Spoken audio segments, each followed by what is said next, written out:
देखिए, आज हम इस वीडियो में जानते हैं इतिहास के बारे में, और इतिहास में भी हम लोग कुछ क्वेश्चन और कुछ आंसर के बारे में जानते हैं। जितने भी हम लोगों ने इतिहास में पढ़ लिया है, इतना सारा पिछले वीडियो में हमने बहुत सारे देख लिए हैं, उसमें से हमें क्वेश्चन आंसर कुछ जरूरी है कि हमें जानकारी हो जाना चाहिए।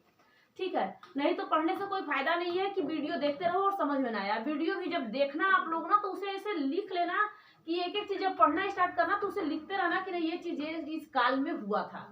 तो आप लोगों ने क्या चीज देखा था, जिस तरीके से हमने इतिहास के बारे में पढ़ लिया था। इतिहास में हम लोग प्राग्ञ ऐतिहासिक किसका मतलब होता है पाषाण काल, आदि ऐतिहासिक किसका मतलब होता है सिंधु सभ्यता, और इतिहास इसमें हम लोग वैदिक काल, जैन धर्म, बौद्ध धर्म या वेद के बारे में पढ़ते हैं, पुराण के बारे में पढ़ते हैं। उसमें हम लोग 16 महाजनपदों के विषय में पढ़ते हैं। यहाँ पे हम लोगों को सबसे ज्यादा फंसता है क्वेश्चन आंसर कि हमें क्वेश्चन आंसर किस तरीके से आता है और किस तरीके से हमारे पेपर में आ सकता है। यहाँ पे इस चीज के बारे में हम लोग देखेंगे। देखिए, हम लोग पहले क्वेश्चन के बारे में देखते हैं। चलते हैं, देखें एक बार क्वेश्चन। ठीक है, क्या है, कहता है कि किस काल में मनुष्यों द्वारा लिखित साक्ष्य नहीं मिला था। वो कौन सा काल था जिसमें मनुष्यों द्वारा लिखित साक्ष्य नहीं मिला है? तो वो पाषाण काल था, यानी पूरे पाषाण में लिखित साक्ष्य नहीं मिला है। क्योंकि जब हम लोग प्राग्ञ ऐतिहासिक यानी प्री हिस्ट्री यानी पाषाण काल जब पढ़ रहे थे, तो उसमें बताया गया था कि आदि मानव आए थे, और आदि मानव ने यहाँ पे लिखने का कोई साक्ष्य उनको मिला उला नहीं था। ठीक है, इसके बाद अगर क्वेश्चन दूसरा पूछता है आपसे कि उस काल को क्या कहते हैं, उस काल को क्या कहते हैं जिसमें मनुष्यों द्वारा लिखित साक्ष्य नहीं मतलब मिला लेकिन उसे पढ़ा नहीं जा सकता। जो मिला लेकिन हम उसे पढ़ नहीं सकते हैं, तब उसे हम कहेंगे आद्य ऐतिहासिक यानी सिंधु सभ्यता कहेंगे। तो सिंधु सभ्यता में हम लोग जो भी मिले थे, लिखने का साक्ष्य मिला, लेकिन हम लोग उसे पढ़ नहीं पाए। कैसा लिखने का साक्ष्य? मान लीजिए कि इस तरीके से लिखने का साक्ष्य कोई साक्ष्य इस तरीके से मिला, लेकिन सिंधु सभ्यता के ये लोग थे, उन्होंने लिखा था, और वो आद्य ऐतिहासिक में कहते हैं। तो आद्य ऐतिहासिक लिखना, सिंधु सभ्यता तो नहीं आएगा। आद्य ऐतिहासिक के लोग लिखते थे, लेकिन वो पढ़ना नहीं जानते थे। ठीक है, वो पढ़ना नहीं जानते थे। तो इस तरीके से यहाँ पे बताया गया है। ठीक है, इसके बाद पूछेगा कि पूर्व पाषाण युग के लोगों की जीवन कैसी थी, वो कैसे जीते थे, क्या काम करते थे। तो उनका काम देखिए क्या था, वो लोग शिकार करते थे। वो जैसे ही उनके अपने जीवन को जीने के लिए लोगों को शिकार करने की जरूरत थी, वो शिकार करते थे। तो ये थे आपका प्री हिस्ट्री में, यानी पाषाण काल में लोग इस तरीके का काम करते रहते थे। ठीक है, अब यहाँ पे देखिए पूछेगा कि आग की खोज, बड़ा ध्यान से पढ़ना, बहुत ध्यान से पढ़ना। पूछेगा कि आग की खोज कब हुआ था, किस काल में हुआ था। क्या कहोगे आप लोग? तब आप बताना कि पूरे पाषाण में आग का खोज हुआ था। जिस समय आदि मानव थे और वो भूखे यानी कच्चे मांस को खाते थे, और वो अपना रगड़ कर रहे थे पत्थरों का कि जब आए कोई जानवर तो हम उसको मारे, और कुछ देर तक जानवर नहीं आया, रगड़ कर रहे थे, उसी में चिंगारी फेंकी, आग लगा, और आग का वो बताया जा रहा है कि वो खोज कर लिए थे। तो पूरे पाषाण में आग का खोज हो गया था। यह भी क्वेश्चन आप लोगों से पूछा जा सकता है यहाँ पे, पूरे पाषाण। फिर पूछेगा पहिए का खोज किस काल में हुआ था, पहिए का खोज। तो पहिए का खोज, अब आप लोग एक चीज ध्यान से समझना, जब पाषाण काल था, जिसमें हम प्राग्ञ ऐतिहासिक में पाषाण काल के विषय में पढ़ाए मतलब बताते हैं पाषाण काल, इसे स्टोन एज भी कहा जाता है।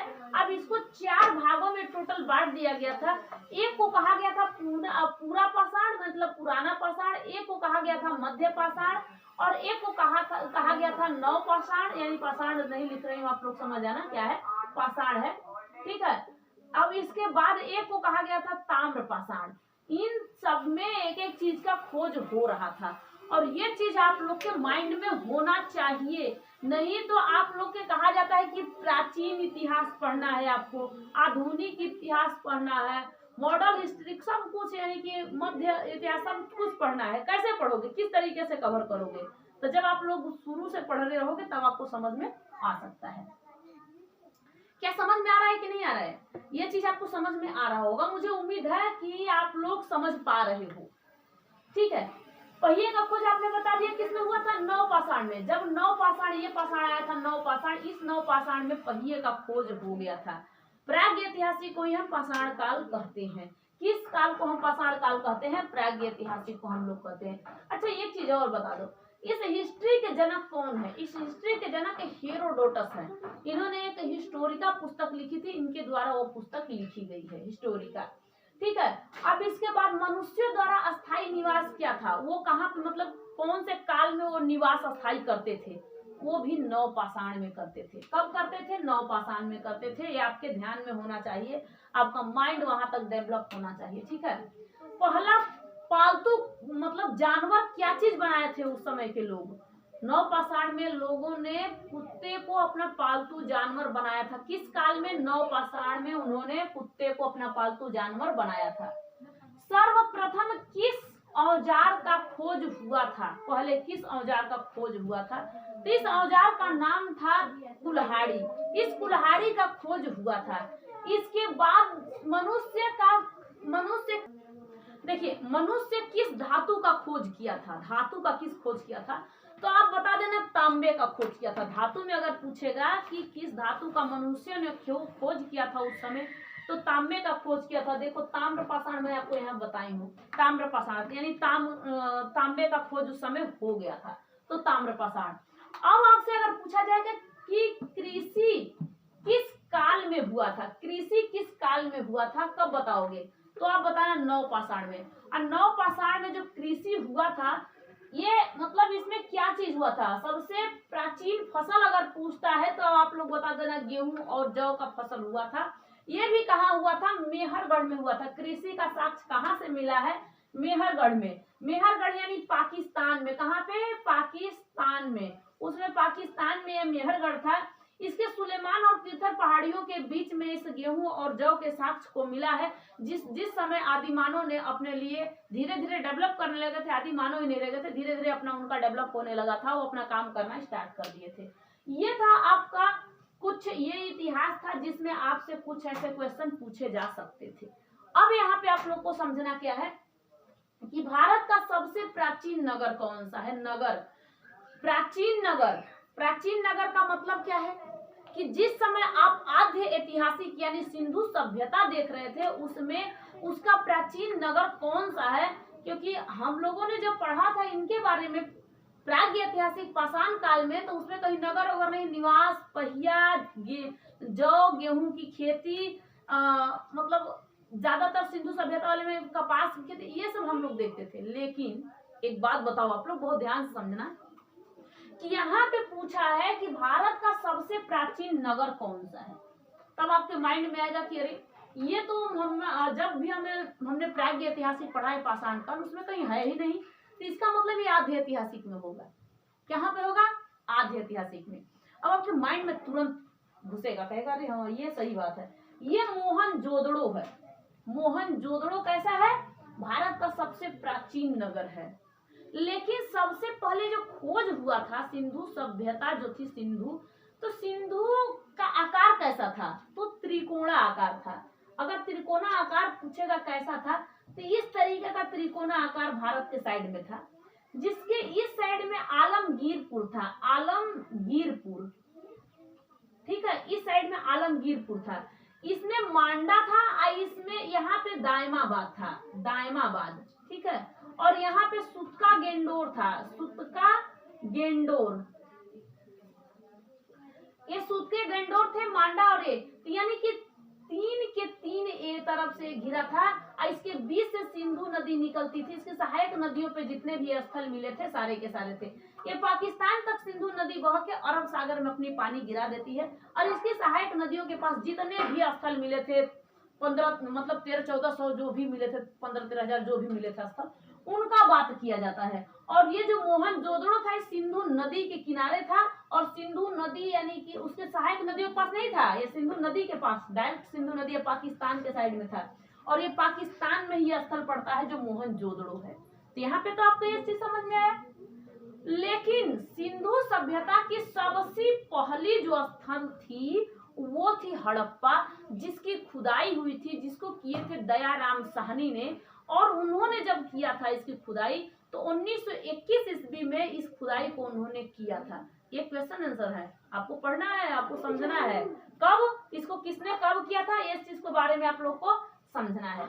इसके बाद में सिंधी भाषा में मोहनजोदड़ो को क्या कहा जाता है? सिंधी भाषा में, सिंधी भाषा है ना, 22 भाषा है ना, तो इस सिंधी भाषा में मोहनजोदड़ो को क्या कहा जाता है? अगर क्वेश्चन पूछता है तब आप कहना उसे मृतकों का टीला कहा जाता है। सिंधी भाषा में उसे मृतकों का टीला कहा जाता है, क्योंकि यहाँ पे मृतक लोग बहुत सारे मिले थे, इसलिए मृतकों का टीला कहा जाता है। सिंधु सभ्यता का प्रमुख बंदरगाह कौन सा था? ये लोथल है। लोथल ये राजस्थान में है, ठीक है, राजस्थान में लोथल है। यहाँ पे बहुत चंदहुदड़ो, मोहनजोदड़ो, रोपड़, कालीबंगा, बनावली जितने भी स्थल मिले हैं सारे के सारे वही सिंधु नदी के पास में मिले हुए हैं। और वहां पे अगर मिठास के लिए लोगों को मीठा चीज खाना था तो सिंधु सभ्यता के लोग किस चीज का प्रयोग करते थे? तो शहद का प्रयोग करते थे। किसका प्रयोग करते थे? शहद का। अब आप लोगों ने ये चीज देख लिया आद्य ऐतिहासिक के विषय में और ऐतिहासिक के विषय में, इसका क्वेश्चन आंसर भी आप लोगों ने देख लिया। इसमें और सारे जो चीज छूटे हुए हैं ये आपको बताया जाएगा। बड़ी एक लिस्ट आप लोगों को पीडीएफ डाउनलोड करके मतलब भेज दिया जाएगा, आप लोग वहां देख लेना, पीडीएफ डाल दिया जाएगा, आप वो भी देख लेना। लेकिन यहाँ पे आप लोगों को क्या देखना, अब वैदिक काल के विषय में आप लोगों ने पढ़ा था। वैदिक काल आपने जैन धर्म के विषय में पढ़ा था, बौद्ध धर्म के विषय में, 16 महाजनपदों के विषय में, पुराण के बारे में। जो पुराण है ना, पुराण कहा जाता है कि पांचवा वेद इसे कहा जाता है। वेद कितने हैं? 4।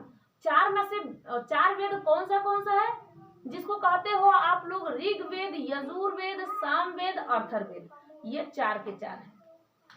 लेकिन हकीकत मानिए तो हम लोग पुराण जो है, पुराण इसे हम लोग 5वां वेद मानते हैं। इस पुराण में पूरे संख्या 18 संख्याएं हैं टोटल। पूछेगा पुराणों की संख्या कितनी है, तो 18 है। ध्यान में रहे, पुराणों की संख्या कितनी है, तो 18 है। इनमें प्राचीन इतिहास जानते हैं हम लोग हैं। किसके बारे में इनमें जानते हैं? प्राचीन इतिहास के विषय में हम लोग जानते हैं।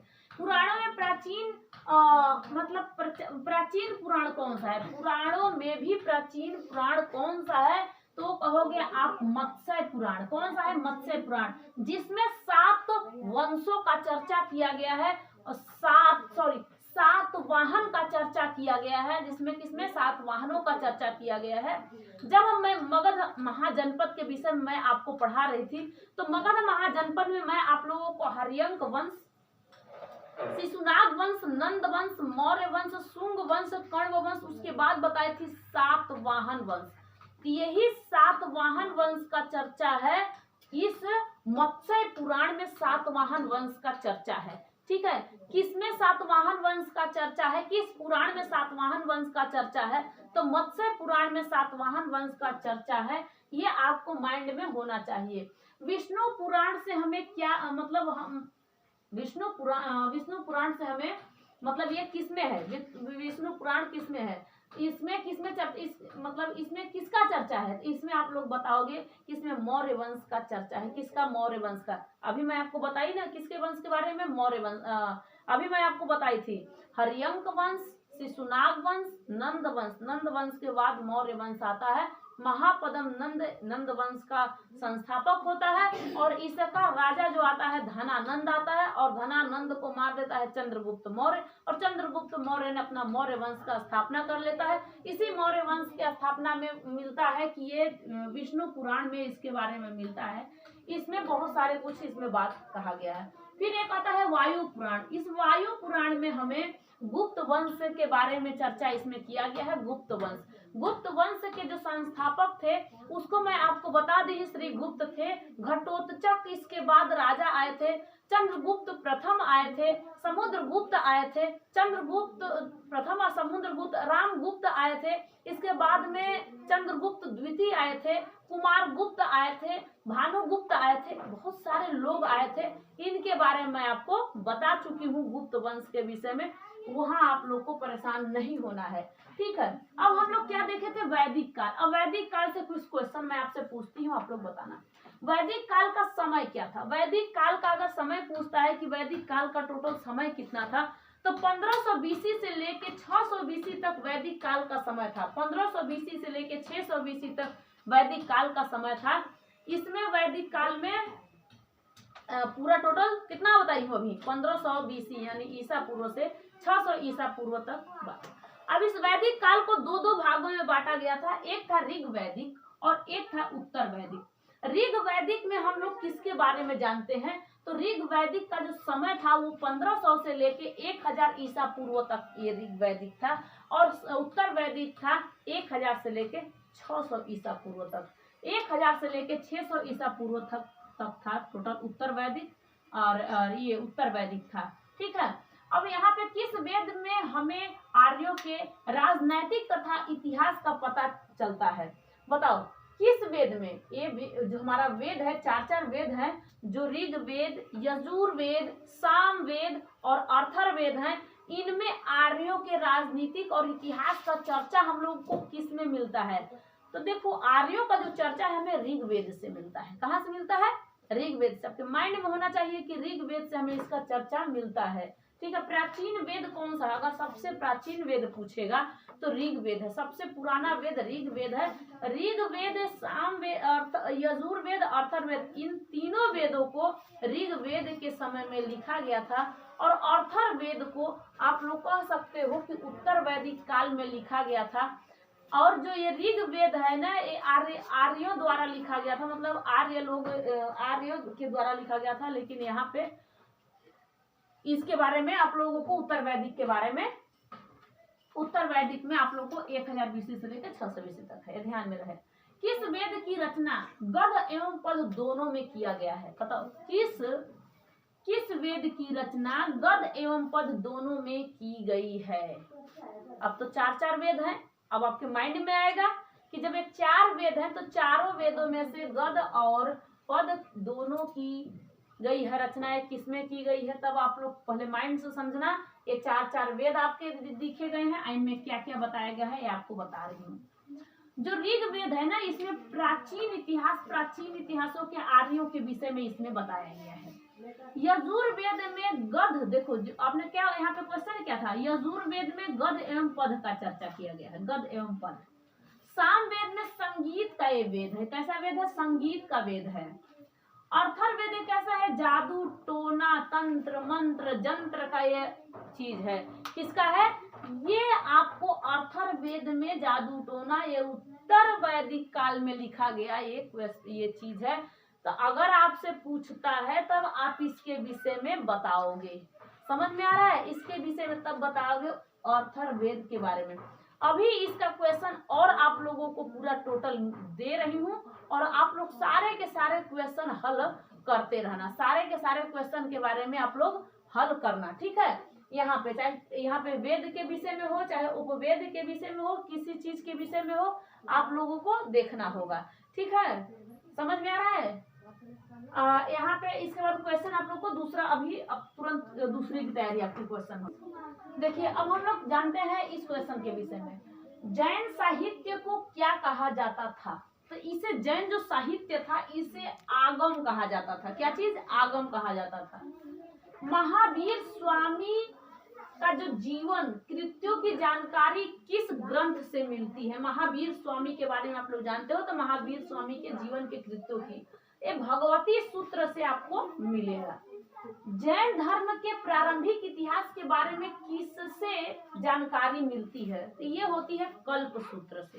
कल्प सूत्र में आपको जैन धर्म की जानकारी पूरी मिलेगी। मौर्यकालीन इतिहास की जानकारी हमें किससे मिलती है, मौर्यकालीन, जब जिस समय कौन सा वंश चल रहा था, मौर्य वंश, तो मौर्यकालीन की हमें जानकारी किससे मिलती है, तो हमें जो चाणक्य द्वारा एक बुक्स लिखा गया है अर्थशास्त्र का, उसमें हम लोगों को उसके बारे में मिल सकता है। अब आपसे पूछेगा कि सेलुकस निकेटर जो था, सेलुकस निकेटर के बारे में आप जानते हो कौन थे सेलुकस निकेटर। इस सेलुकस निकेटर के राजदूत के रूप में चंद्रगुप्त के समय, जब मौर्य गुप्त चल रहा था उस समय कौन सा वंश आया था, ये चीज आपको, मतलब कौन सा राजदूत आया था सेलुकस निकेटर का, ये आपको बताना होगा। आप बताइए, अभी आप बताइए कौन आया था। ये आया था कौन सा, मेगास्थनीज। जिस समय चंद्रगुप्त मौर्य ने चंद्रगुप्त मौर्य ने किसको, सेल्यूकस निकेटर को हरा दिया था और अपनी बेटी, कौन सी बेटी, उसकी नाम था हेलेना। क्या नाम था? हेलेना। हेलेना की शादी कर देता है मतलब लेके आता है, जिसका नाम कार्नेलिया भी रहता है। कार्नेलिया भी रहता है। इससे इसका शादी कर देता है कार्नेलिया से। नेलिया होता है, कार्नेलिया से शादी मतलब किसका, चंद्रगुप्त मौर्य का कर देता है। इसी चंद्रगुप्त मौर्य का जब शादी कर देता है तब ये अपने किसको भेजता है, चंद्रगुप्त मौर्य का जैसे ही शादी करता है तब इसने अपने राजदूत, सेल्यूकस निकेटर ने अपने राजदूत मेगास्थनीज को भारत में भेजता है, जब चंद्रगुप्त मौर्य का वंशज चल रहा था उस समय, और उस समय शासक था चंद्रगुप्त मौर्य। ठीक है। इंडिका पुस्तक किसने लिखा था? बताइए, इंडिका पुस्तक किसने लिखा था? तो यही लिखा था मेगास्थनीज ने। इंडिका पुस्तक किसने लिखा था? मेगास्थनीज ने। भारत का नेपोलियन किसे कहा जाता है? समुद्रगुप्त को। समुद्रगुप्त किसका बेटा था? चंद्रगुप्त प्रथम का। समुद्रगुप्त के माता का नाम क्या था? कुमार देवी। समुद्रगुप्त के माता का नाम क्या था? कुमार देवी। ठीक है। समुद्रगुप्त के ऐसे 2 बेटे थे, उन बेटे का नाम बताइए। उस बेटे में एक का नाम था रामगुप्त, दूसरे का नाम था चंद्रगुप्त द्वितीय।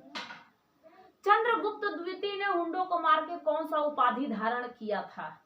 उसने विक्रमादित्य का उपाधि धारण किया था। ये सारे के सारे क्वेश्चन आप लोग को समझ में आना चाहिए, सारे के सारे क्वेश्चन समझ में आना चाहिए। जब मगध महाजनपद 16 महाजनपदों में से सबसे बड़ा मगध महाजनपद है, उसका राजधानी उस समय प्रथम बार में जब बिंबिसार वहां का शासक था तब उसकी राजधानी क्या थी? उसकी राजधानी राजगृह थी। ठीक है, राजगृह थी। पाटलिपुत्र का स्थापना किसने करवाया था? उदयन ने करवाया था। पहली बौद्ध संगीति किसने कराया था? पहली बौद्ध संगीति किसने कराया था? अजातशत्रु ने कराया था। पहली बौद्ध संगीति कहाँ हुई थी? राजगृह में हुई थी। दूसरी बौद्ध संगीति किसने कराया था? कालाकोस ने कराया था। दूसरी बौद्ध संगीति कहाँ पर हुई थी? वैशाली में हुई थी। तीसरी बौद्ध संगीति किसने करवाया था? अशोक ने, सम्राट अशोक ने करवाया था।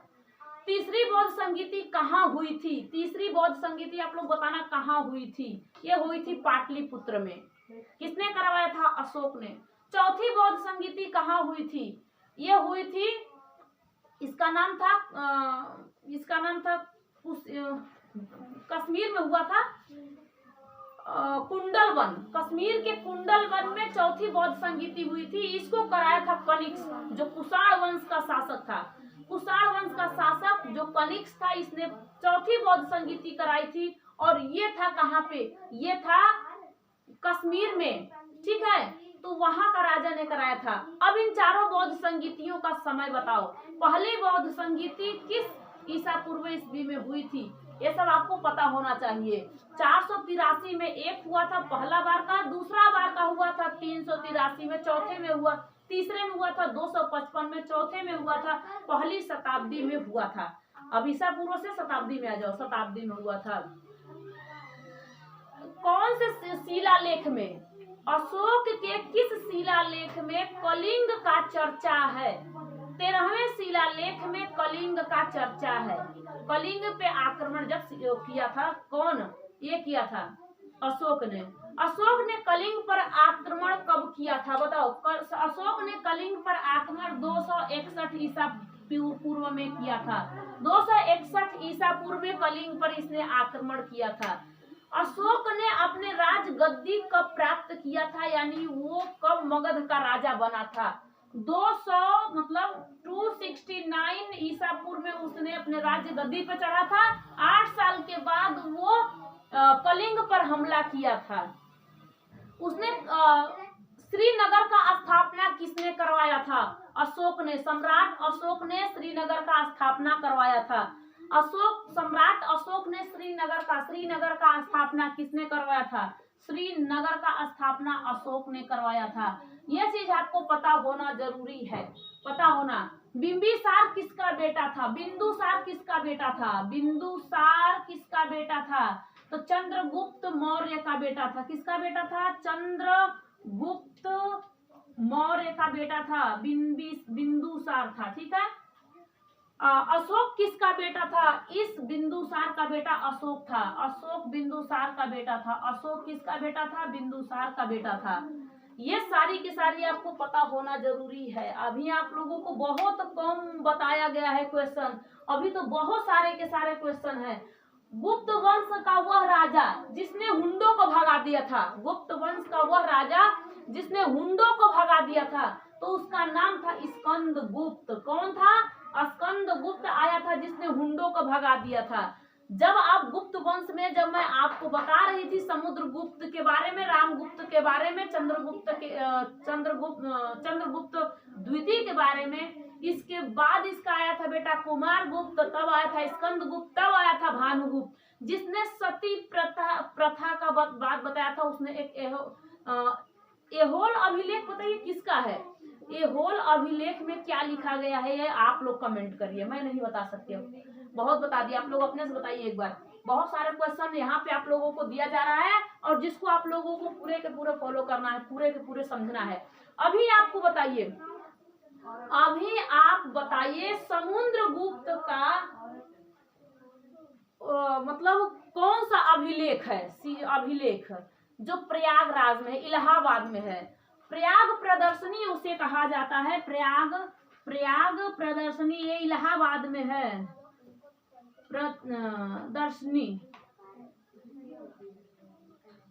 प्रदर्शिती उसका नाम है। ठीक है। ये है किसका? ये किसका अभिलेख है? ये अभिलेख। एक बात और बता दूं आप लोगों को, जितना भी बुक्स लिखा गया है उस बुक्स का एक वीडियो मैं बनाऊंगी कि इस लेखक द्वारा ये बुक लिखा गया है, उसका वीडियो आप लोग को पूरा टोटल देखना होगा। उस वीडियो को आप लोग को पूरा देखना होगा। यानी प्रयाग प्रदर्शिती ये जो है ये समुद्रगुप्त का अभिलेख है। समुद्रगुप्त ने उत्तर भारत के कितने राज्यों को जीता था? उत्तर भारत के कितने राज्यों को समुद्र ने जीता था? तो पूरे 9 उत्तर भारत के राज्यों को जीता था। और कितने दक्षिण भारत के राज्यों को मतलब जीता था समुद्रगुप्त ने? तो 12 दक्षिण भारत के राज्यों को उसने जीता था। ये सारे के सारे प्रयाग प्रदर्शनी में बताया गया है। ये इलाहाबाद में इसकी ये शिलालेख है। ये आप लोग को पता चल रहा है कि नहीं आ रहा है? ऐसा किस वंश का राजा का घोड़ा जो तीनों समुद्र का पानी पीता था, बताइए? वो था समुद्रगुप्त, जिसका घोड़ा था वो तीनों समुद्र का पानी पीता था। अरब सागर, हिंद महासागर, बंगाल, सबका ये पानी पीता था। उसको कहीं रोक टोक नहीं था, कहीं भी से भी पानी पी सकता था। ये आपको माइंड में होना चाहिए। ठीक है। अब बताइए आप लोग, अभी आपको बहुत सारे क्वेश्चन हैं, लेकिन आप लोग बस बताइए बताइए, बताते रहिए सब कुछ। अब जिस समय अब ये पतंजलि किसके दरबार में रहते थे? पतंजलि पुष्यमित्र के दरबार में रहते थे। उसके वो गुरु थे, ब्राह्मण थे, सब कुछ थे। पतंजलि ध्यान में रहे। पुष्यमित्र शुंग किस वंश का शासक था? ये शुंग वंश का पुष्यमित्र शुंग शासक था। पुष्यमित्र का शुंग का ये शासक था।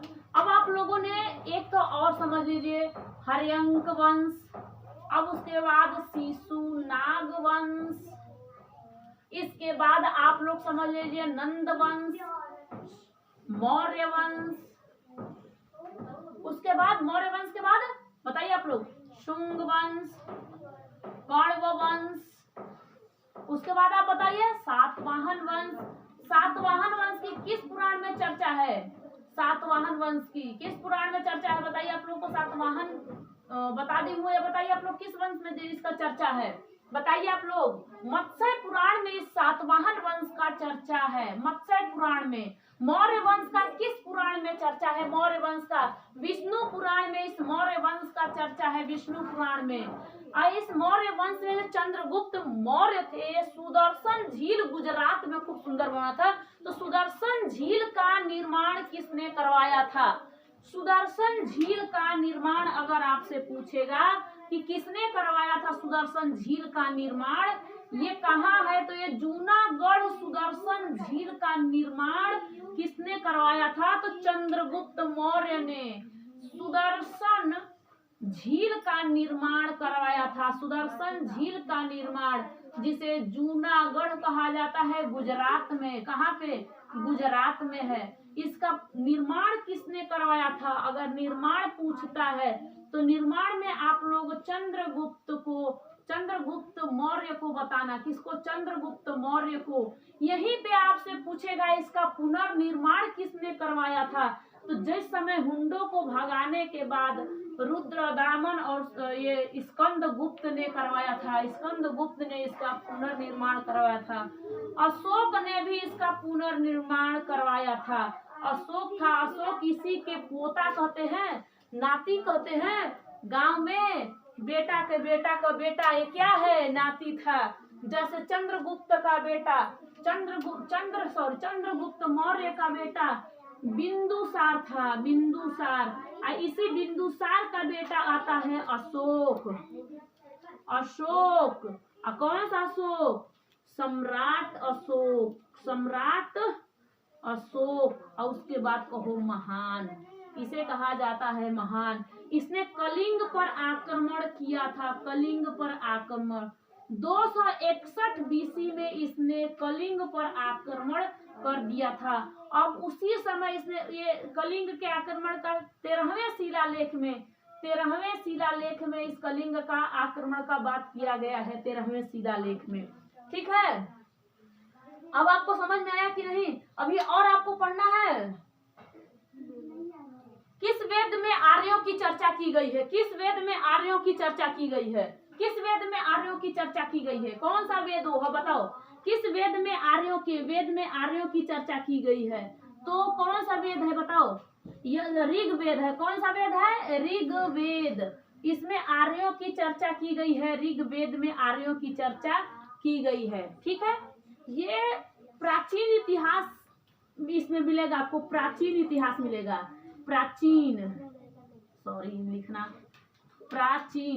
प्राचीन इतिहास में इसमें आपको मिलेगा। तो ये मौर्य मतलब ये आपको आर्यों की चर्चा यहाँ पे मिलेगी। अब आपको नेक्स्ट वीडियो में मैं आपको पूरा जितना भी बुक्स के लेखक हैं उसके बारे में बताऊंगी। तब बाद में आपको यहाँ पे आपको समझ में आया कि नहीं आया, कमेंट में भी बता दिया करो, उल्टा सीधा जो भी आता है नहीं आता है कुछ भी बता दिया करो। ठीक है, नेक्स्ट वीडियो मिलेंगे, तब तक के लिए जय हिंद।